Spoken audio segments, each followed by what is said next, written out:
꾼의 시선으로 경제를 보는 프리미엄 경제 토크쇼 경제전쟁 꾼 곽수정입니다. 미 연준의 통화정책 방향을 가늠하는 이 중요한 지표죠. 물가와 실업률 등의 매크로 지표들이 지금 엇갈린 결과를 보이고 있습니다. 이 시장의 해석이 분분한 상황인데요. 이 미국의 고용 호조로 인해서 연준이 기준금리를 더 높이 올리고 더 길게 유지할 것이라고 우려가 있습니다. 과연 더 길게 유지할까? 제롬 파월 의장이 디스인플레, 즉 물가 상승 둔화 발언에 주목하고 이 금리 인상 마무리가 멀지 않았다는 기대감도 상당합니다. 이 때문에 2월 들어서 글로벌 증시도 이 등락을 반복하는 상황입니다. 자, 과연 향후 글로벌 경제의 증시 방향은 어떻게 전개될까요? 세 분의 금융 전문 꾼들과 함께 전망해 보도록 하겠습니다. 오늘도 힘차게 외치고 출발해 보겠습니다. 프리미엄 경제 토크쇼 경제전쟁 꾼! 네.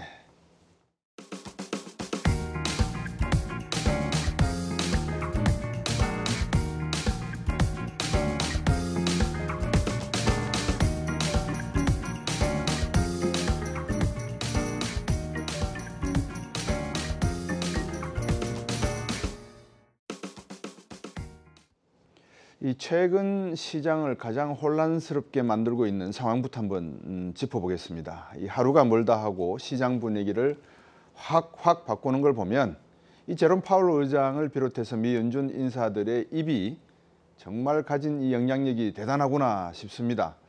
2월 FOMC 이후 제롬 파월 의장의 디스인플레 발언이나 또 미국 1월 고용 보고서 발표 이후에 연준 인사들의 매파적 발언 등 이 세 분의 꾼께서는 어떻게 해석하시고 계신지 먼저 우리 박상현 전문위원부터 한번 제가 의견을 여쭤보겠습니다. 어떻게 보십니까 이 부분들? 예, 최근 말씀하신 대로 이제 연준 인사들이 상당히 매파적인 발언을 좀 하고 있는데요. 네. 근데 사실은 좀 부정적으로 사실은 좀 보지는 않고 이거 결론적으로 말씀드려서, 그러니까 매파적으로 발언할 수 있다라는 부분 자체는 연준 인사들도 결국 경기라는 부분에 대해서 네. 상당 부분 그 금리 인상 충격을 견뎌낼 수 있다라는 어떤 자신감을 사실은 반영한 부분들이 아닌가 보고 있습니다. 네. 파월 의장이 디스인플레이션이라는 이제 이번에 기자회견에서도 상당히 좀 강조한 부분, 그러니까 물가 둔화가 사실은 이미 좀 확연해지는 상황에서 연준 인사들이 그래도 좀 시장, 특히 주식시장이라든지 이러한 것들이 좀 속도 조절을 하기 위해서 어쩔 수 없이 사실은 좀 발언하고 있는 부분들이 아닌가라는 쪽에 좀 생각을 하고 있고요. 정말 이렇게 매파적이었다라고 하면 사실은 그 2월 FOMC 회의에서 사실 25bp 인상의 만장일치가 나오지 않았을 거라고 사실은 생각합니다. 그러니까 그때 누구 하나라도 50bp에 대한 얘기를 사실은 했어야 진정한 의미에서 사실은 매파적이었다라고 하는데, 네. 이후에 사실은 매파적 얘기를 한다라는 부분 자체는 어찌 보면 시장에 대해서 조금 경계감을 좀 주는 부분으로 좀 생각을 하고 있고요. 다만 한 가지 이제 시장이 기대했던 연말의 금리 인하와 관련돼서는 상당 부분 좀 선을 긋는 듯한 네. 그 모습이 아닌가라는 쪽에 좀 생각을 하고 있습니다.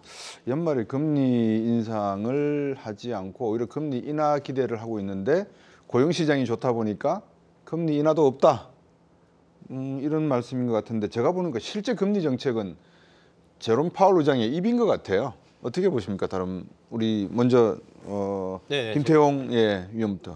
네, 맞는 것 같습니다. 네.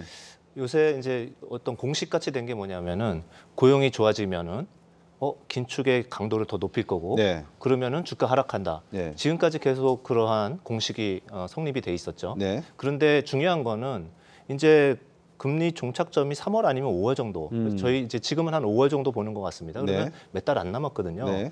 그러면 중요한 건 이 공식이 깨질 수도 있다라고 저는 생각이 드는 게, 네. 거기에 넘어가고 더 이상 금리 올리는 게 멈춘다 그러면 그 다음부터는 다음 단어를 꺼낼 거예요. 그게 바로 경기 침체. 경기 침체 이제 오는 거 아니냐. 거기에만 주목할 가능성이 굉장히 높습니다. 네. 그런데 이제 그 부분에 대해서는 글로벌 IB들이 이제 계속 전망을 내놓는데 경기 네. 침체 확률에 대해서 계속 낮은 전망을 내놓고 있어요. 그래서 이번 주에 나온 골드만삭스의 전망치를 보니까 네. 그쪽은 좀 강하게 보는 편입니다. 그런데 그런 걸 감안하시고 보셔도 경기 침체 확률을 원래는 12월 말에는 한 35% 정도 봤어요. 네. 그런데 이제 이번에 FOMC 이후에 한 25%로 계속 낮추고 있는 겁니다. 그렇기 때문에 이 얘기는 뭐냐 하면은 고용이 좋으니까 다음에 불어닥칠 혹시 경기 침체 확률 여기에 대한 걱정들이 네. 조금 더 누그러지는 좋은 쪽으로 해석할 수도 있다 이렇게 생각이 드는 거죠. 지금 우리 시장이 2,500을 놓고 이 공방전이 지금 고지전이 벌어지고 있는 것 같은데 저는 뭐 느낌만 말씀을 드리면 2,500을 뚫고 나면 그다음에 2,800선의 고지가 눈에 보일 것 같아요. 그러면 이제 2,500에서 바로 2,800 가려고 하면 주변 환경, 특히 이 공습, 미국으로부터의 한포 사격이라든지 이런 것들이 좀 있어야 되는데 과연 미국 쪽에서 이런 한포 사격이 있을까를 놓고 보면 0.25% 아까 우리 박상현 위원께서 말씀 주셨는데 4.75란 말입니다, 지금. 그러면 이게 5.25까지를 최소한이라 보면 최대한이라 보면 0.5%포인트 남은 상황에서 0.25%포인트를 올렸단 말입니다. 그래 이제 남은 거는 0.25%밖에 없어요. 근데 만약에 고용 사정이 좋아도 다음 연준 회의에서 2월 달 올리지 않는다. 그러면 이 경기 상황은 연준이 매파 발언을 한 거는 진짜 파월 의장의 입이 매파일 따름이지 시장 상황은 꼬꾸라질 기미는 사실상은 좀 없다. 이런 해석도 가능할까요? 네. 그러니까 일단은 우리가 여기서 주목해야 될 거는 뭐냐면 사실 연준은 작년 이후로는 일관되게 매파적인 스탠스를 보여주고 있거든요. 네. 근데 시장의 반응이 다릅니다. 작년에 하반기 같은 경우에는 연준의 매파적인 발언을 고스란히 이제 긴축에 대한 그리고 경착륙에 대한 위험으로 받아들이면서 주가가 상당히 안 좋았었고요. 하지만 기억을 해보시면 올해 1월 달은 지금 정반대 상황이 벌어지고 있거든요. 네. 그러면 연준의 스탠스가 바뀐 거냐? 바뀐 게 없다라는 거죠. 오히려 매파적인 스탠스를 보여주고 있는데 그럼 왜 시장이 작년과 올해 다르게 반응하냐고 한다면 제가 봤을 때는 이 시장이 연착륙에 대한 그런 자신감이 좀 커졌다라고 네. 생각이 되고요. 네. 그게 바로 지난주에 특히 확인됐던 미국 고용지표 결과가 아닌가 싶습니다. 지금 많은 분들이 이제 우려를 했던 것들이 연준이 이런 식으로 계속 긴축을 하다 보면 결국은 경기를 망가뜨리지 않겠느냐. 그리고 인플레이션을 잡기 위해서는 결국은 실업률이 급등하는 경기 침체가 와야 이 국면이 끝나는 게 아니냐. 이제 이런 어떤 생각들을 해왔었는데 최근에 나타나는 그 미국의 고용 시장을 보게 되면 실업률도 낮은 수준을 유지하고 있고요. 그리고 일자리 수도 제법 많이 만들어지고 있는데 네. 그 가운데 임금 상승률만 조금씩 빠져주고 있습니다. 그러다 보니까 예전에는 실업률이 급등하는 경기 침체가 오지 않고서는 인플레이션이 끝나기는 어렵겠다라는 우려를 했었는데 어쩌면 그 좁은 길이라고 생각했던 네. 비록 경기가 둔화되지만 실업률이 급등할 것까지는 않고 그냥 어느 정도의 고용이 이루어지면서 임금 상승률만 둔화되는 그런 연착륙의 시나리오로 갈 수 있지 않겠냐. 네. 이런 기대감들이 제가 봤을 때는 올해 연초 들어서 의외로 시장이 강한 모습을 보여주고 있는 가장 큰 원인이 아닌가라는 생각이 들고요. 네. 미국의 고용 시장에 대해서 제가 조금만 더 설명을 드려보면 네. 그 요즘에 미국에서 이 베버리지 곡선이라는 부분들이 조금 부각이 되고 있습니다. 네. 아마 우리 시청자분들은 이제 필립스 커브라는 거에 많이 익숙해 있을 텐데 그 고용과 물가의 어떤 관계를 나타내는 게 필립스 커브라고 한다면 네. 이 베버리지 커브는 고용 시장의 수요와 공급을 나타내거든요. 네. 그래서 노동시장의 공급이라고 한다면 이제 실업률로 대변할 수가 있겠죠. 네. 실업률이 높다는 얘기는 일자리를 구하려고 하는 사람들이 많다는 얘기니까 네. 그만큼 공급이 많다는 얘기고 네. 반대로 고용시장의 수요는 기업들이 얼마나 이제 사람을 뽑으려고 하는지 즉 구인율로 볼 수 있고 네. 그 구인율을 다르게 얘기하면 일자리가 얼마나 비어져 있는지 그걸 우리가 빈 일자리율이라고 얘기를 합니다. 네. 그래서 이러한 빈 일자리율과 네. 실업률의 관계를 나타내는 게 베버리지 곡선이라고 하고 네. 요거는 이제 전통적으로 우하향의 곡선을 보이게 됩니다. 예. 그리고 이제 이 베버리지 곡선상에서 이제 이동을 하게 되면 경기가 안 좋아지면 기업들이 사람을 덜 뽑으려고 하겠죠. 네. 그러니까 당연히 구인율이 떨어질 거고 그럼 당연히 실업률이 올라가겠죠. 네. 그래서 베버리지 곡선상에서 우측으로 이동하게 됩니다. 이게 전형적인 경기 침체의 모습이에요. 네. 그래서 이거를 지금 주장하는 사람들이 뭐 블랑샤르라든가 레리 서머스라든가 이런 부분들이 작년부터 연준을 공격했던 게 실업률 급등하지 않고서는 인플레 안 끝난다. 연준 정신 차려라. 빨리 더 긴축 세게 해야 된다. 이제 이런 얘기를 했던 거고. 하지만 최근에 조금 낙관론이 등장하고 있는 거는 네. 설령 경기가 둔화된다 하더라도 그래서 구인율은 조금 떨어질 수는 있겠지만 네. 실업률은 크게 안 오를 수 있다. 예. 즉 베버리지 커브상에서 곡선 내의 우측 이동이 아니라 곡선 자체가 아래쪽으로 빠질 수 있다. 그러면 실업률이 급등하지 않고서라도 그냥 구인율만 조금 떨어지게 되고 네. 이 구인율이 떨어진 효과가 바로 그냥 임금 상승률을 낮출 수 있거든요. 네. 그래서 지금 제가 설명드린 얘기가 이제 차트로 조금 준비를 해봤는데 두 번씩 차트를 한번 요것만 좀 설명을 드리고 예. 싶은데요. 두 번 차트가 뭐냐면 현재의 구인율과 실업률을 나타내는 차트인데 네. 아시는 것처럼 실업률이 지금 역대 최저 수준입니다. 3.4%. 근데 구인율은 반대로 역대 최고 수준이에요. 그리고 지난 사이클에서 경기가 침체됐었을 때 구인율은 한 3%도 안 됐습니다. 네. 근데 지금 6%가 넘거든요. 예. 그러니까 사실은 미국의 노동시장이 얼마만큼이나 강력한지 알 수 있고 이런 상태에서는 비록 연준의 이 금리 인상에 대한 부담이 있긴 하지만 경착륙보다는 연착륙의 시나리오가 상당히 강해지고 있고 그만큼 고용시장이 긴축에 대한 부분을 흡수할 수 있는 어떤 현재로서는 내성을 가지고 있다. 이런 기대감들이 최근에 주식시장에서도 좀 약간 먹히고 있지 않나 네. 이런 생각을 하고 있습니다. 상당히 조심스럽습니다만 베버리지 커브를 한번 시청자분들이 보시면 방금 말씀 주신 내용을 간단히 설명을 드리면 이 왼쪽 그림에서 화살표가 아래로 간다는 말, 왼쪽 채편에서 아래로 간다는 말은 경기 위축 국면을 나타내고요. 오른쪽 화살표가 왼쪽 위로 올라간다는 것은 경기 호황의 구도를 말합니다. 그러니까 이제 실업률이 감소하면서 빈 일자리가 오히려 늘어나는, 그러니까 그만큼 사람들이 지금 일자리를 많이 찾고 있는다는 거죠. 경기가 좋으니까 일자리가 많이 생겨서. 그래서 지금은 베버리지 곡선상에서 놓고 보면 화살표가 첫 번째에서 왼쪽 위로 올라가는 상황에 놓여 있다라고 하면 이 경기가 연착륙될 가능성이 오히려 높다. 실제로 파월의 이번 경기 침체나 둔화를 말하지만 시장 상황은, 노동 상황은 경기 호황을 지금 이야기하고 있다 이렇거든요. 자, 그럼 세 분에게 한번 어떤 견해인지 여쭤보겠습니다. 단답형으로 경기 연착륙, 경착륙 아니면 착륙이 없다. 각자 한번 의견을 말씀 주시죠. 먼저 우리 네. 선생님부터. 그래서 최근에 이제 노 랜딩, 미국 경제는 착륙하지 않고 착륙하는 척하다가 다시 오른다. 네. 이런 모습들을 보여주고 있긴 한데 저는 이제 제 답변은 네, 연착륙 가능성을 높게 보지만 네, 결국 착륙은 한다. 예, 경기 침체의 시기가 늦춰진 거다. 저는 이렇게 말씀드리고 있습니다. 우리 김태웅 예, 대표님. 저도 연착륙 가능성이 높아지고 연착륙 있다. 가능성이 네. 높다. 우리 저는 로랜딩 쪽으로. 노랜딩 쪽으로 예. 합니다. 예. 세 분의 입장 중에서 연착륙 두 분, 노랜딩 한 분. 그 노랜딩이라는 뜻은 어떤 의미겠습니까? 저공비행이죠. 성장률이 낮은 수준에서 계속 유지가 되는. L자 형태로. 예, 뭐 생각하는. 그렇게 되다가 뭐 어떠한 특이한 이벤트가 생기면 다시 좋아지는 이 정도의 네. 흐름으로 생각하고 있습니다. 자, 그러면 우리가 이제 간단하게 한 가지를 짚어야 될 거는 미 연준이 금리를 어디까지 올릴 것인가. 이것만 딱 결정이 되면 대충 미국의 경기 상황을 진단을 할 것 같아요. 그러니까 증시도 따라서 반응할 거니까 5.25보다 올라갈 것이다. 5.25가 적정선이다. 아니면 5.5까지는 용납이 된다. 세 분 어떻게 보십니까?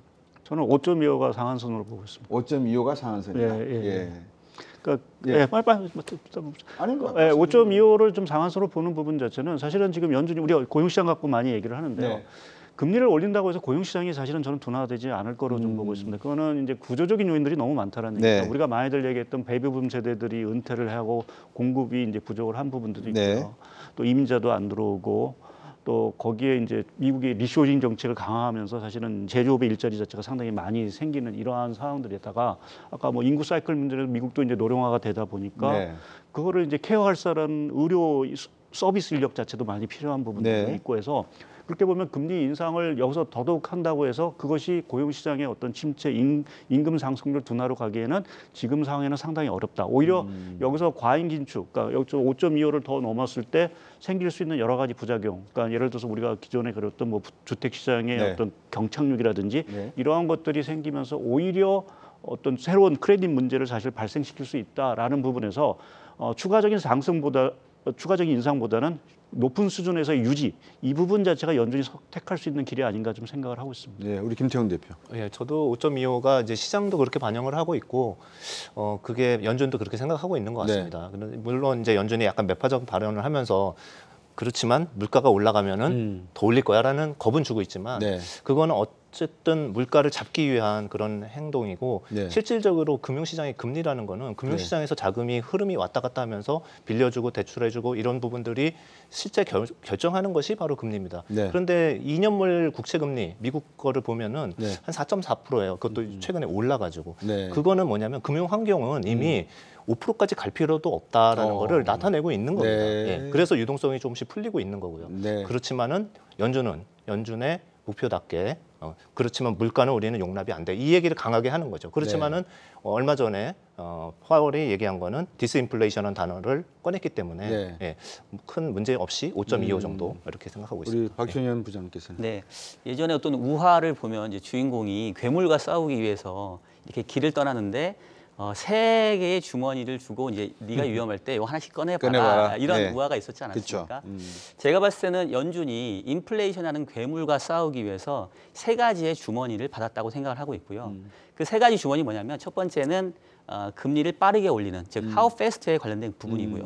두 번째는 금리를 어느 수준까지 올리냐 하는 how high에 대한 부분이고 세 번째가 이 높아진 금리를 어느 기간 동안 유지하느냐는 how long입니다. 근데 제가 봤을 땐 첫 번째 주머니, 즉 how fast에 대한 부분들은 이미 소진을 했죠.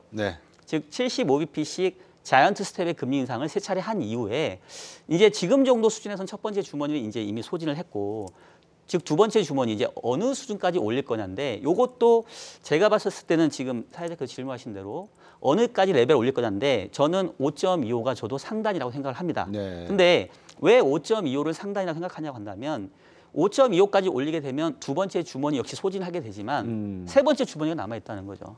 세 번째 주머니 뭐냐면 바로 how long. 5.25라고 하는 금리 수준이 더 올라가지 않다 하더라도 이 높아진 금리 수준을 계속 유지하는 것만으로도 이 인플레이션이라는 괴물과 싸울 수 있는 충분한 무기가 될 수 있거든요. 그래서 그런 차원에서 기준금리의 이번에 상단은 5.25로 그치겠지만 그 수준을 계속 유지하는 걸로 인플레이션과 계속 대적할 수 있다. 그런 관점에서 말씀드리겠습니다. 미국 경제만 딱 놓고 보면 방금 말씀하신 세 개의 주머니, 금리를 얼마나 올릴 것이냐, 얼마나 빨리 올릴 것이냐, 얼마나 오래 가져갈 것이냐의 질문이 되지만 이제 뒤에서 조금 말씀을 여쭈겠습니다만 중국 경제가 드디어 봉쇄 조치를 풀고 이제 개방을 했지 않습니까? 또 러시아 우크라이나 사태가 어느 정도 휴정될 가능성이 만약에 존재한다면 이런 변수들에 의해서 세계 경제의 침체 분위기나 둔화 분위기가 일순간에 호황으로 갈 수 있는 그 불확실성이 지금 어느 정도 남아있는 그런 시점이라서 상당히 시청자분들도 그렇고 많은 전문가분들이 지금 예의주시하는 것 같아요. 그러면 이제 저희들이 이 미국의 금리 상황이나 고용 시장에 대한 전반적인 내용은 이해를 했으니까 우리나라 국내 시장을 한번 들여다볼까 합니다. 제가 앞에서도 한 2,500포인트에 다가서서 이것만 뚫고 지나가면 두 번째 고지 2,800선 그리고 아마 정상에 가까운 3,000선도 가시권에 들어올 것 같은데 어떻습니까? 2023년 이 국내 증시 전망에서 상저하고다, 상고하저다, 상고하고다 어떻게 보십니까? 먼저 우리 박종현 부장부터. 네, 제가 오늘 너무 말씀 많이 하는 것 같은데 뭐 편하게 말씀해 주시면 됩니다. 오늘 좀 짧게 하겠습니다. 일단 저는 상고하저의 전망을 작년 말부터 하고 있었고요. 경기 여건 자체는 상저하고의 그림을 봅니다. 즉 상반기보다는 하반기가 경기가 좋아질 걸로 보고 있는데 주식시장은 이제 선반영하는 속성이 있기 때문에 하반기 경기 회복에 대한 부분들을 좀 미리 선반영해서 상반기가 조금 모멘텀이 좋을 것 같고 그리고 이제 가장 중요한 게 지난해에 주식시장이 가장 안 좋았던 이유가 결국 연준에 대한 긴축 우려였는데 올해는 상반기에 적어도 이 미국의 물가 상승률이 매우 가파르게 하락할 것이기 때문에 연준이 아무리 긴축적인 얘기를 세게 한다 하더라도 앞서 얘기했던 것처럼 시장은 연착륙 시나리오를 믿을 거거든요. 그렇다고 한다면 올해 상반기 시장은 의외의 강세가 펼쳐질 수 있다고 보고 있고요. 다만 하반기에는 저는 경기 침체가 앞서도 잠깐 얘기했습니다마는 오지 않는다기보다는 좀 늦춰진 쪽으로 보고 있습니다. 그래서 오히려 누적된 금리 상승에 대한 부담이 하반기에 오게 되면 상반기에 상승했던 주가가 하반기에는 일정 부분 조정받을 가능성이 오히려 크지 않겠느냐 이런 관점입니다. 우리 김태형 대표님. 저는 이제 상반기 하반기 나눠서 이렇게 고절을 마치는 게 좀 큰 의미는 없다고 생각합니다. 그래서 생각하는 거는 이제 3, 4월 2분기 들어가면서 지금보다는 높은 지수 그러니까 지금은 2,500만 가면은 항상 박스 그 상단을 맞고 떨어지고 하면서 이제 박스권에 갇혀 있는데 그 부분이 한 3, 4월부터는 위로 한번 뚫을 수도 있다라는 생각을 하고 있고요. 그리고 이제 하반기 쪽에서는 그보다 더 높은 레벨로 갈 수 있는데 연말 경우에는 약간 다시 한번 물가가 올라올 수 있는 그런 리스크는 잠재한다라는 않을까라고 생각하고 있습니다. 네. 근데 먼저 근거를 왜냐하면 이제 3, 4월에 박스를 뚫는다 그러면은 굉장히 센 발언일 수도 있고 이렇기 때문에 좀 근거를 하나 둘 말씀을 드리면은 첫 번째는 아까 말씀하신 것처럼 중국 경기가 생각보다 굉장히 좋아질 것 같아요. 그래서 지금 이제 IB들이 네. 추정치도 GDP 추정치도 지금 1분기, 2분기를 참 올리고 있고 네. 그 다음에 이제 보복 소비라는 게 있잖아요. 그렇죠. 그건 미국에서도 경험을 했었고 그리고 미국이 그걸 경험하면서 고물가를 경험을 한 거잖아요. 그렇죠. 그런 부분이 중국에서도 또 나올 수 있는 부분이고 그 다음에 두 번째로는 아까 이제 3월에서 5월 사이에 네. 금리 종점이 나오는데 네. 보통 시중금리 같은 국채금리는 네. 고점에 2달 전에 이미 꼭지를 찍고 떨어지기 시작합니다. 그런 부분들, 그러니까 유동성을 표현하는 거죠. 이런 네. 부분들도 증시에 상당히 도움이 될 거라는 생각이 들고요. 네. 그리고 이제 마지막으로 우리나라 같은 경우는 네. 삼성전자 주가가 올라가야 이제 올라가는 그런 특징을 갖고 있는데 네. 외국인들이 지금 계속 삼성전자 매수콜을 하고 있고 네. 그다음에 목표 주가를 상향 조정을 하고 있어요. 네. 근데 그 근거를 뭐를 들고 있냐면은 삼성전자나 하이닉스의 분기이익의 바닥이 2분기고 네. 하반기부터 좋아지는데 네. 보통 6개월 전에 주가가 바닥 잡고 올라간다라는 예. 리포트를 계속 뭐 골드만, 시티 이런 쪽에서 보내고 있습니다. 네. 그러면서 외국인이 집중적으로 지금 매수를 하고 있는 거거든요. 네. 그래서 결과적으로는 그러한 세 가지 중요한 포인트들이 모이는 시점이 3, 4월 정도로 이제 보고 있기 때문에 네. 그때는 이제 좀 고점을 뚫고 올라갈 수 있다라고 희망적인 생각을 해봅니다. 네. 예, 저희 하우스는 약간의 M자형을 보고 있습니다. 그러니까 상반기에 조금 좋아지다가 네. 뭐 하반기 조금 들어가서 조금 주춤을 했다가 연말 정도 가서 다시 좀 좋아지는 듯한 이제 모습을 좀 그리고 있는데요. 일단 상반기 쪽에 좋아지는 부분은 우리 김태용 대표도 뭐 얘기하셨고 네. 이제 뭐 중국의 리오프닝 효과라든지 네. 또 이제 삼성전자 반도체 바닥론이 있을 수 있는 부분들이 하나 있고요. 네. 또 하나 거기다 좀 덧붙이자고 하면 이 금리 중단이라는 부분, 그러니까 뭐 지금 시장이 계속해서 뭐 오르가 매파적이냐 아니냐는 이러한 어떤 소모적인 논란 자체가 끝난다라는 것이 이제 시장에 조금 안도감을 줄 수 있다라는 네. 부분. 그러니까 과거 85년 이후 미국이 금리 인상 사이클이 있었던 게 요번을 제외하면 5차례가 정도가 있었습니다. 크게 보면 5차례가 있는데 그 중에 5차례가 대부분 다 중단이 된 시기에서 한 1분기, 2분기는 다 주식시장이 좋았습니다. 뭐 이제 그 후에는 경기 상황에 따라 좀 차이가 있었는데 대부분 이제 중단이 되면 금리도 떨어지고 이제 주식시장도 좋았던 사례라는 부분 자체는 이제 하나 또 적용할 수 있는 부분들이 있고요. 또 한 가지는 이제 유럽입니다. 최근에 이제 유럽 시장들을 많이 안 보시긴 하는데 이게 우리가 유럽에 대하면 상당히 뭐 고통스럽고 뭔가 불확실성 크고 뭔가 위기가 있을 예. 것 같은데 주식 시장만 보게 되면 전 세계 주식 시장에서 가장 좋습니다. 네. 지금 사상 최고치. 영국은 이미 사상 최고치를 넘었고요. 그렇더라고요. 예, 독일도 뭐 3, 4% 정도 이제 정고점까지 남은 상황들입니다. 네. 그러니까 유럽이 연초에 좀 게임 체인저 역할, 중국과 더불어서 이제 할 수 있는 그러한 부분이 상반기께는 계속 좀 힘을 보태줄 것 같고요. 네. 거기에 마지막으로 하나 더 모멘텀으로 생각하는 게 달러 부분입니다. 그러니까 지금 달러가 다시 조금 고용 지표 때문에 다시 좀 반등을 했지만 네. 저희 의견은 뭐 상반기 내내 좀 약세 쪽으로 가지 않을까라는 쪽에 좀 생각을 하고 있고 거기 네. 원인은 아무래도 이제 금리 인상 사이클이 뭐 3월이 됐든 5월이 됐든 중단이 된다라는 전제 조건 하나에다가 거기에 지금 4월 달에 지금 얘기가 많이 되고 있는 일본 은행의 이제 그 YC 정책 수익률 제어 곡선 자체가 네. 수정 내지는 폐기될 가능성이 상당히 있다라는 네. 부분 자체는 엔화의 추가 강세를 사실은 얘기하는 부분들이기 때문에 네. 달러의 어떤 그 약세를 사실은 좀 얘기를 할 수 있고요. 이제 네. 그렇게 보면 과거에도 우리나라에 외국인 자금이 많이 들어왔을 때 또 중국도 사실 마찬가지지만 그때 외국인 자금이 많이 들어왔을 때의 공통점 특징은 달러가 약세였던 국면이었습니다. 그래서 지금도 사실은 1월 달에 외국인 자금이 우리나라나 중국에 많이 들어왔던 부분에 하나의 요인 자체는 결국 달러의 약세 현상이 있었다는 부분을 생각해 보면 네. 그 흐름 자체가 상반기 중까지는 계속 유효하다라는 측면에서 사실은 저는 뭐 주식시장에도 사실 긍정적이지 않을까 좀 보고 있습니다. 네. 이 달러의 약세까지 짚어주셨는데 일단은 피치 같은 경우에 중국 성장률 전망치를 4.1%로 냈다가 어제 발표했어요. 5.0으로 올렸습니다. 그리고 유럽 경제 말씀을 주셨는데 유럽 경제도 데퀸토스 부총재 이야기가 너무 시장을 낙관적으로 본다 지금. 그래서 아마 금리를 올릴 필요성이 상당히 있다. 이런 이야기가 나오고 있고 그 와중에 오늘 원달러 환율을 보니까 1265원으로 마감이 됐더라고요. 이제 그러다 보니까 환율이 약세가 되면은 이 달러 돈이 미국에 남아가 이제 더 이상 뭐 채권 금리도 오를 가능성이 없어 보이고 하니까 다른 시장에서 뭔가 자금 자본 이익을 얻어야 되는데 어디냐 이거를 놓고 봤을 때 한국, 중국 외에는 없을 것 같다. 그러면 이제 순매수 포지션을 들어오는데 변명이 뭐냐? 반도체 주기가 보통 6개월 전에 시동을 걸기 시작하더라. 워밍업을 하더라. 그래서 상당히 추웠던 겨울에 갑자기 자동차 시동을 걸면 배터리가 방전이 되니까 이때부터 시동을 거는데 지금 그 시점인 것 같이 보인다. 그럼 한국의 최고의 그 우량주 또 대표주인 삼성전자, 하이닉스 반도체주가 시동을 거는 것 같다. 그러니까 앞으로 시장은 좋을 것 같다. 이런 낙관적인 평가가 나온다면 경기가 좋으니까 주가가 이렇게 올라가니까 다들 낙관적이시네요. 예? 오늘 뭐 좀 생각에 M자형이다 또는 L자형이다라고 말씀을 주셨는데 간단하게 환율이 제가 지금 해석하고 우리 저 박상현 위원께서 말씀 주신 그 내용이 어느 정도 설득력이 있습니까? 아니면 다른 해석이 좀 가능합니까? 어떻게 보십니까?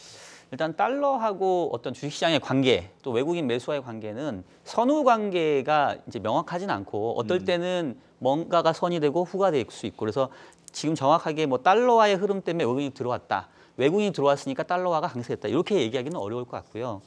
다만 이제 팩트를 말씀을 드리면 네. 외국인들의 올해 들어서 국내 주식시장 순매수 규모가 벌써 8조 원을 넘었습니다. 네. 작년의 기억을 떠올려 보시면은 코스피에서 7조 원 팔았고 코스닥에서 3조 팔았거든요. 네. 작년에 11조 원을 팔았는데 지금 2월 한 초중순밖에 안 됐는데 벌써 8조를 샀다는 얘기는 네. 분명히 작년과는 외국인들이 국내 시장에 대한 스탠스가 바뀌었다라고 그거는 얘기해 볼 수 있겠고요. 그럼 이제 우리가 외국인은 아니니까 쟤네들이 왜 저랬을까라고 이제 저희는 유추할 뿐인데 네. 제가 외국인이라고 한다면 이제 두 가지를 봤을 것 같아요. 일단은 가격 메리트, 이른바 달러 환산 지수. 코스피도 2,200까지 떨어지기로 했지만 네. 작년 10월에 우리 환율이 1,440원이지 않았습니까? 네. 그러면 외국인 입장에서는 코스피라는 주가도 싼데 네. 이거는 워낙까지 완전 엄청난 박앤세일을 하고 있었던 거예요. 그렇죠. 근데 이제 이게 언제 끝일지 모르니까 조금 타이밍을 보고 있다가 어느 정도 이 미국 긴축에 대한 부분들이 조금 적용이 되고 네. 그다음에 앞서 얘기했던 것처럼 연착륙 시나리오가 커지니까 이때가 기회다라고 들어온 부분이 하나 있는 것 같고 두 번째는 앞서 계속 얘기했던 중국의 리오프닝이 결국은 한국에 수혜를 주지 않겠느냐 네.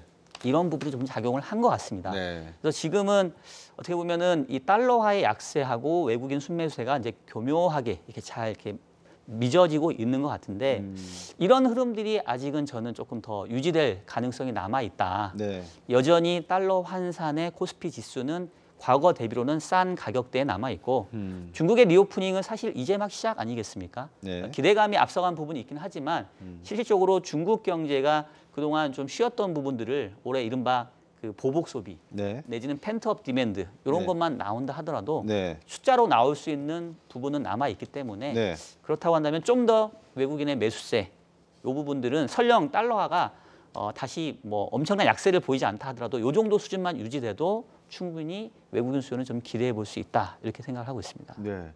우려라는 표현을 쓰면 또 시청자분들이 이상하게 생각할 수가 있는데 만약에 이 2,500 지금 현재 박스권의 이 상한선 뚫고 지나간다 그러면 아까 M자형 말씀을 주셨는데 M자형으로 쉽게 돌아갈까요? 아니면은 N자형으로 갈까요? 어떻게 보십니까? 그 부분에 대해서는 M자가 맞을까? N자가 맞을까?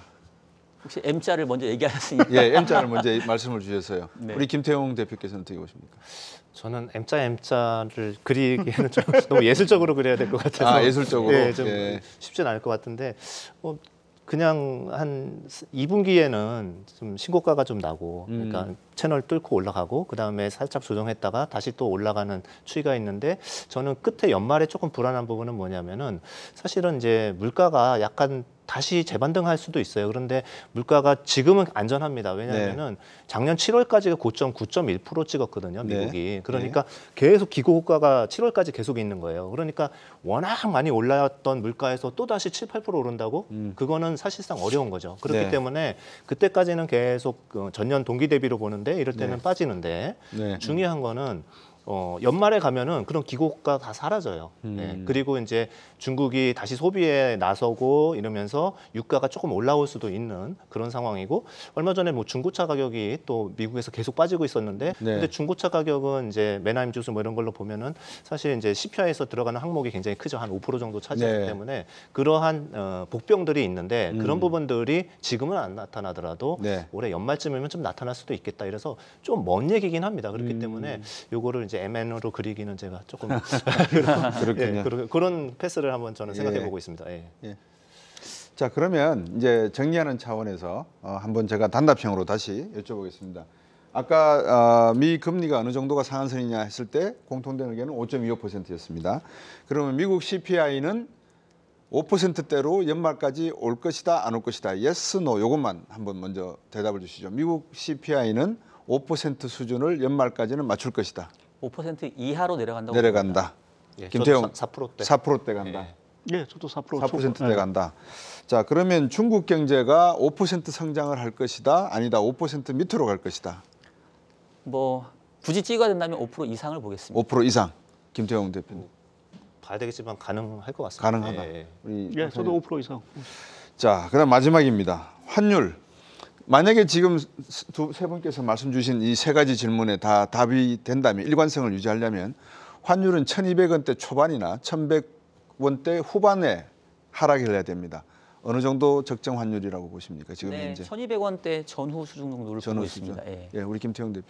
예, 지금 수준이 적정한 것 같습니다. 1,260원대, 1,230원 정도. 30원대. 예. 우리 박상현 저는 좀 다르게 뭐 하단을 1,150원까지. 1,150원요. 예.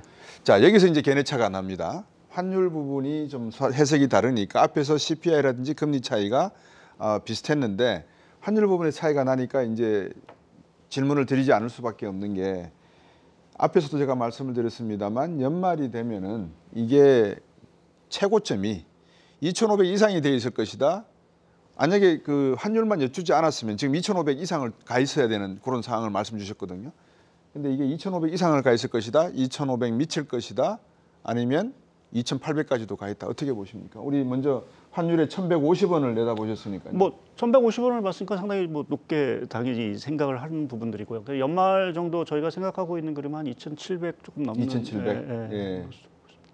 뭐 가사하게 뭐 환율 얘기를 잠깐만 네네, 말씀드리면 그러시죠.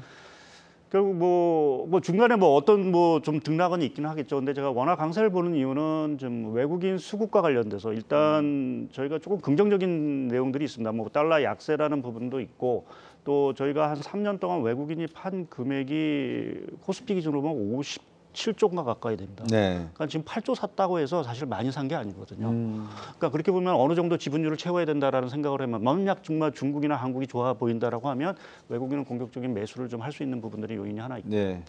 두 번째는 정부가 여러 가지 정책을 통해서 지금 그 수급 개선을 사실 좀 도모를 하고 있습니다. 첫 번째 네. 부분 자체는 많이 얘기 들어보신 WGBI. 이제 그 세계 국채 지수 편입을 사실은 좀 추진을 하고 있고요. 네. 이미 그게 뭐 3월 달은 오늘도 추경호 기획재정부 장관이 뭐 조금 빠른 거 9월 정도를 얘기를 하는데, 네. 이제 뭐 9월 정도, 뭐 3월 정도는 이제 9월 정도가 거의 확정이 된다라고 하면 결국 채권 시장으로 자금이 좀 들어오는 부분들이 하나 달러 자금이 있고요. 네. 또 한 가지는 최근에 정부가 그 외환시장 선진화 법안을 이제 내년부터 시행하기 위해서 뭐 야간 거래도 하고 뭐 하는 부분들이 있었습니다.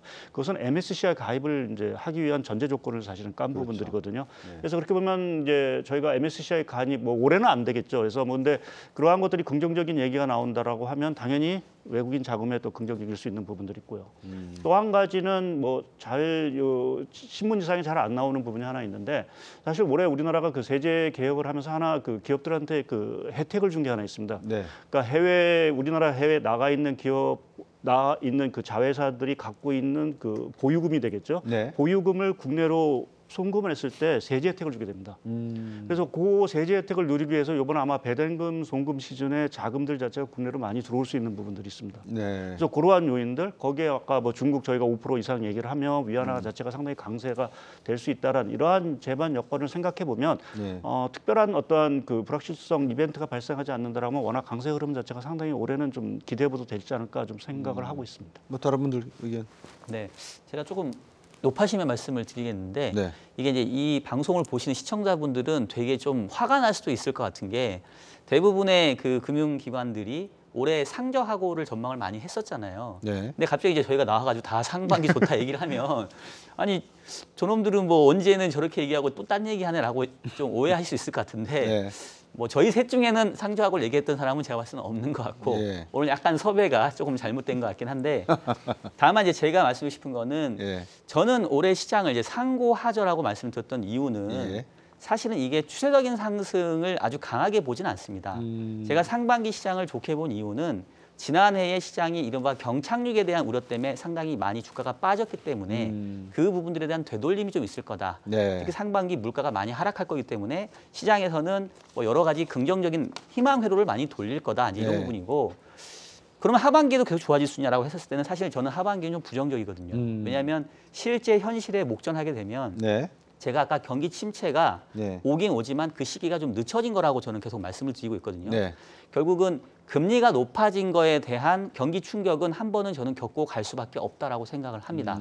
그래서 지금 시장 자체가 지난 연말이 워낙 경기 침체와 부정적인 전망이 네. 어우러져서 나타났던 지수 때였기 때문에 예. 그거보다는 상반기가 의외의 선전을 할 것 같다는 거고 하반기에는 결국은 펀더멘탈리 고금리에 따른 충격을 겪게 되고 그리고 아까 우리 김 대표님 잠깐 얘기해 주셨는데 저도 물가 흐름이 상반기는 빠른 하락을 보이지만 하반기에는 반등 리스크가 있거든요. 그럼 지금 시장은 금리 인상의 중단까지만 프라이싱 한 게 아니라 연준이 연내 금리 인하할 것까지도 프라이싱을 해버렸어요. 근데 만약에 하반기 가가지고 금리 인하를 안 해준다면 다시 물가에 대한 우려가 높아진다면 네. 그럼 상반기에 올라왔던 상승폭을 다시 토해내야 수 있는 분명한 또 명분이 될 수 있거든요. 네. 그래서 저는 일단 뭐 2,500을 기준으로 이제 여쭤보시는데 상반기는 2,500 위에서 지수가 형성될 가능성이 높다면 하반기는 다시 그 아래로 내려올 가능성도 것이다. 있다. 그래서 지금은 전체적인 추세의 상승량보다는 박스권 내에서 박스권 하단부에서 상단부를 트라이하는 정도가 상반기. 하반기는 다시 하단부를 좀 트라이할 수 있기 때문에 그 부분들에 대한 부분은 조금 네. 명확하게 전달을 하고 싶습니다. 김태형 대표님.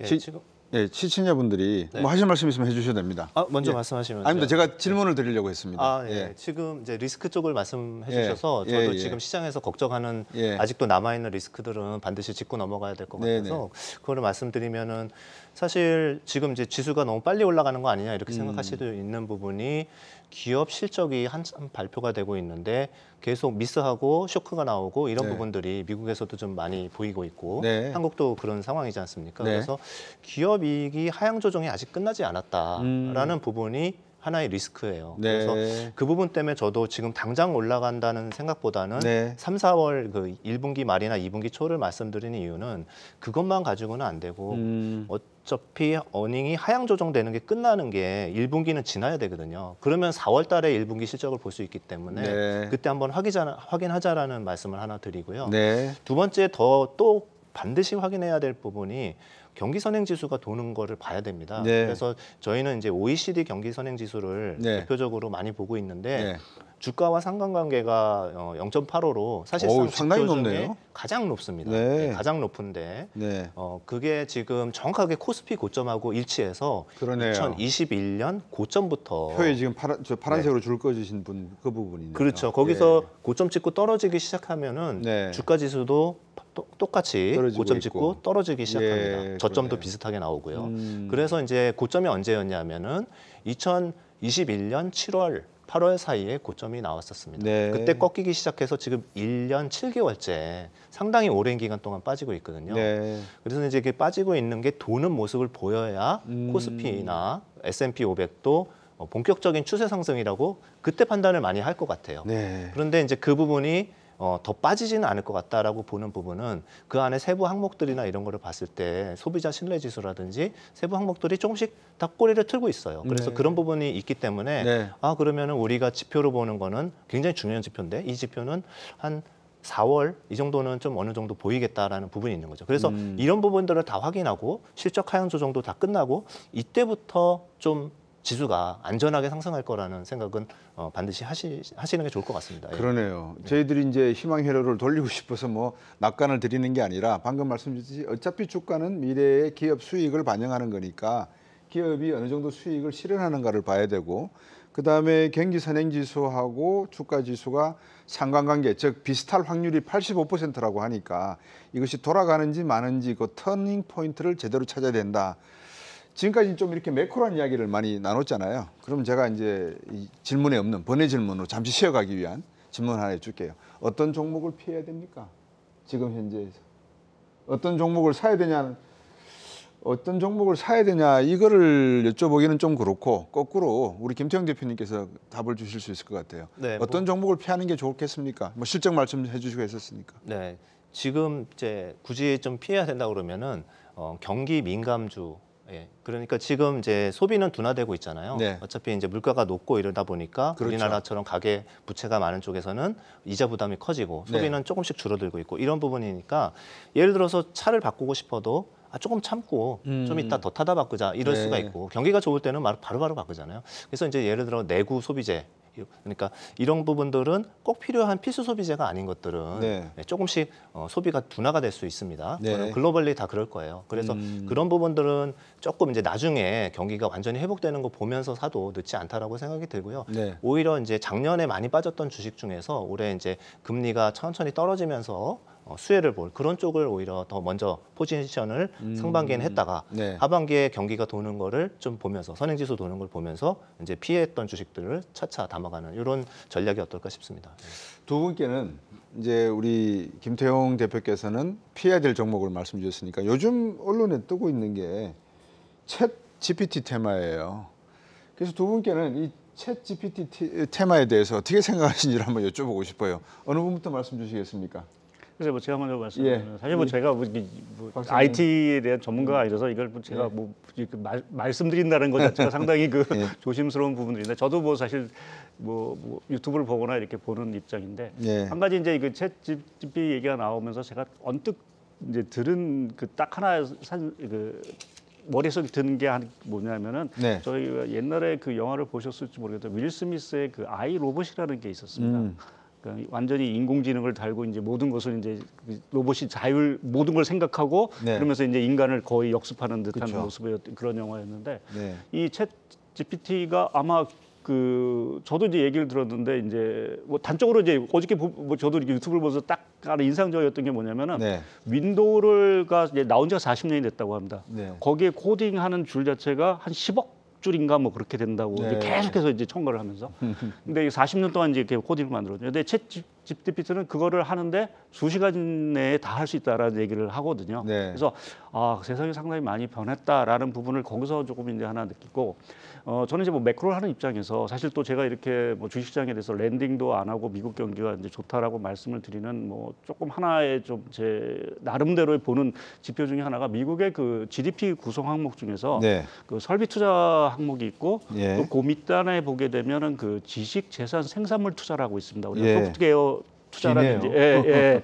그러니까 이 지식 재산 생산물 투자는 뭐 간단히 얘기해서 무형자산 투자가 되는 거죠. 예. 그러니까 기존의 설비 투자보다 이제 무형자산 투자 자체가 상당히 커지는데 그 비중 자체가 무형자산 투자가 이 유형자산 투자를 넘어서기 시작을 했습니다. 미국이. 그러니까 그 얘기는 사실은 미국의 산업 투자 패러다임 자체가 상당히 변화된다라는 의미에서 저는 그렇게 보면은 이러한 기술 혁신이라는 부분 자체가 앞으로도 미국 경기 또 주식시장 자체를 상당 부분 이끌 수 있는 동력이 되지 않겠느냐라는 좀 긍정적인 말씀을 좀 드리겠습니다. 네.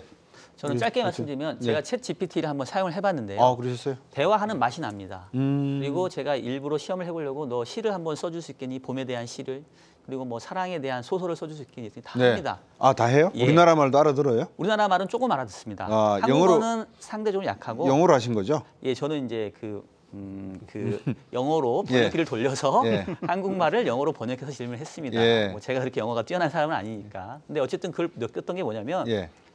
기술력이 상당해졌고 분명히 이거를 산업 전체 다양한 분야에서 활용할 수 있겠다라는 생각이 들었고요. 예.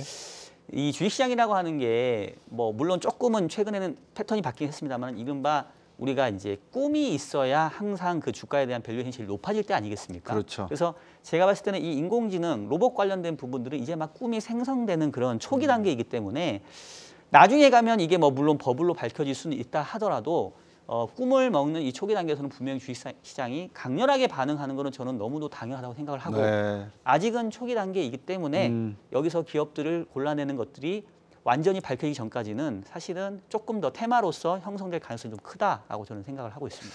아까 말씀 주셨지만 이 세상의 변화라고 하는 것은 아마 AC, BC의 차이는 저희들이 살아가면서 엄청난 그런 격차를 느낄 것 같습니다.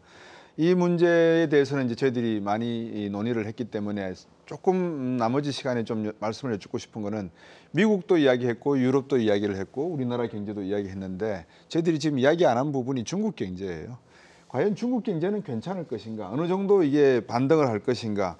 중국 경제, 한국 경제의 호재냐? 당연히 좋아지면 호재겠죠. 근데 과연 중국 경제는 어떤 요인으로 호재를 가지고 있다? 아니면 중국 경제는 조금 더 지켜봐야 되고 오히려 뭐라 그럴까요? 악마의 눈물이 될 수도 있는 그런 요소도 있다. 한번 말씀 주시죠. 뭐 편하게.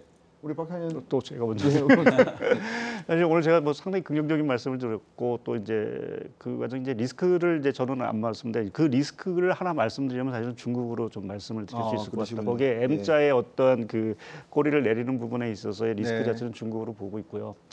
뭐 상반기 중국 좋을 겁니다. 뭐 중국 정부가 의지도 강하고 돈도 많이 풀고 뭐 여러 가지 쿠폰도 발행하고 하는 이러한 상황들이 있기 때문에 좋은데 과연 이 중국이란 나라 결국은 뭐 저희가 생각하기에 뭐 저는 그 두 가지 딱 단어가 생각나는 게 하나는 차이나 피크 차이나고 하나는 차이나 런입니다. 네. 그러니까 지금 구조적으로 중국이 뭐 우리가 중진국 감정 뭐 이러한 얘기를 많이 하는데 사실은 조금 정점에 와 있는 듯한 모습을 좀 보이고 있고 거기에 지금 미중 갈등으로 인해서 지금 성장을 해야 되는 이 반도체라든지 이러한 것들에 벽에 부딪힌다라고 하면 그것은 뭐 상당히 중국 경기에 상당히 부담스러운 부분들이고요. 그것은 특히 우리나라에도 조금은 악재일수. 최근에 우리나라 대중국 수출 비중이 2004년 이후 처음으로 20%를 하회한다라는 부분 자체는 그래 썩 좋은 뉴스는 사실은 아니다라는 측면에서 저는 중국에 대한 부분 기대도 있지만 조금 리스크도 있다라는 쪽에 말씀을 드리겠습니다. 우리 김태형 대표님. 네, 저는 중국이 내년에 안 좋을 것 같습니다. 그 올해는 스테로이드 효과처럼 왜 리오프닝 이거 주사를 맞았으니까요. 그렇죠. 네, 그래서 우리가 아까도 보복 소비 말씀드렸는데 우리가 이제 해외 여행 못 가니까 우리나라에서도 뭐 명품백이라든지 명품 소비가 굉장히 늘었었잖아요. 네, 오픈런이라는 단어도 있었고 이런 식으로 그런 것을 이제 곧 우리가 중국에서 볼 수 있을 것 같은데 이건 다 아시는 얘기고 막연한데 이걸 숫자로 한번 정리를 해보겠습니다. 제가 삼성증권 리서치 리포트를 이제 같이 보면서 이제 같이 세미나 했던 내용인데 뭐냐면은 중국이 1년에 소비하는 게 40조 위안 정도 됩니다. 그런데 이번에 초과 저축이라고 그래서 원래 저축을 하는 것보다 쓸데없이 더 많이 저축한 거. 못 나가서 안 써서 저축한 것들이 10조 위안 정도 됩니다. 어이구야. 그러면은 40조, 그러니까 10조 위안 중에서 절반만 쓰더라도 그래도 지금 연간 소비의 15% 정도 되거든요. 그렇네요. 그 소비가 폭발하는 거를 2분기, 3분기에 걸쳐서 좀 보일 수 있을 것 같고요. 한국 돈으로 그게 이제 1,800조 원 정도 되거든요. 그러니까 굉장히 큰 규모죠. 그러네요. 이런 부분, 이 스테로이드 효과가 올해 중국을 밀어버릴 거고요. 내년에는 그 기고 효과가 없어지니까 내년에는 좀 둔화될 거라고 생각하고 있습니다. 그렇군요. 방금 표에서 보여주셨습니다만 파란색으로 밀어 올리는 부분이 상당히 강해질 가능성이 있다는 말씀이고. 박정현 부장님. 네, 대표님하고 비슷한 견해인데요. 올해 중국 경제 성장률을 5%를 보는 이유는 간단합니다. 작년에 중국이 3%밖에 성장을 못했어요. 기본적으로 잠재 수준이 어쨌든 5% 이상은 되는 국가이기 때문에 작년에 성장하지 못했던 부분들을 올해 빠르게 캐치업하면서 성장이 높아질 수 있습니다. 그래서 그런 부분들이 한국 시장에도 긍정적으로 작용할 수 있는데 저도 마찬가지로 그 뒤에 그 지속성이 계속될 거냐에 대해서는 좀 의구심이 있고 그리고 미국과 중국과의 어떤 갈등이 고조되는 부분 또 최근에 약간 중국하고 한국은 감정 싸움을 좀 하고 있지 않습니까? 뭐 단기 비자 이슈도 그렇고 그래서 예전만큼 중국의 모멘텀이 예전에는 우리에게 100의 영향을 줬다고 한다면 지금은 그보다는 조금 디스카운트해서 봐야 되는 부분들은 좀 있겠다 말씀드리겠습니다. 2023년 많은 분들이 이 프로그램을 경제전쟁 꾼을 시청하는 여러분들도 마찬가지겠지만 도대체 내 자산을 어떻게 투자해야 되느냐 많이 궁금들 하시거든요. 뭐 이런 질문을 할 때마다 죄송해요. 하지만 어쩔 수가 없습니다. 한 1분씩 드릴 테니까 상반기, 하반기 이렇게 투자하라. 요약을 해주시죠.